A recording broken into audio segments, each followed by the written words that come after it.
Mon séjour d'entraînement de 3 jours à la montagne a très mal démarré avec cette pluie battante et les éclairs et tout, mais le deuxième jour, j'ai fini quand même par sortir. Je suis pas le sucre, je vais pas fondre. J'attaque mon premier parcours de 25 km et 1600 mètres de D+, avec des sommets, avec des tests de gel, avec des descentes bien humides et des chutes, des ascensions un peu énervées,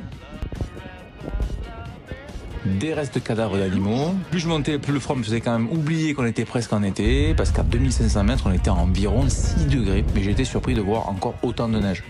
Alors, il y avait des névés, de l'eau, de la pluie, encore de l'eau, encore des névés, encore beaucoup d'eau. Bref, on était plus sur une grosse rando-course que sur une course rando. Le job est quand même fait avec au bilan 3 bonnes chutes et une hypoglycémie réactionnelle monumentalement énorme dont je parlerai bientôt dans une vidéo. Dernier jour, le soleil a fini de faire son bon petit fonctionnaire de base et s'est mis enfin à bosser. Parcours de 20 km et 1000 mètres de D+, pour conclure cet entraînement. Tout à coup, je me rappelle quand même qu'on est au mois de juin, voilà. Donc il fait chaud, je bois, je me rafraîchis bien la fif pour éviter la surchauffe.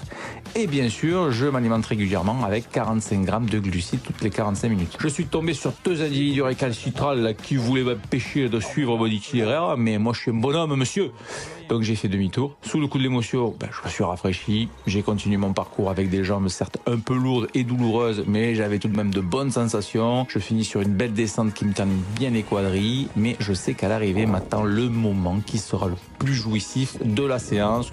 Une bonne tapette des pieds et des jambes dans une eau bien fraîche. Bilan de ces 2 jours, 44 km, 2600 mètres de D+, à 3 semaines du Lavaredo.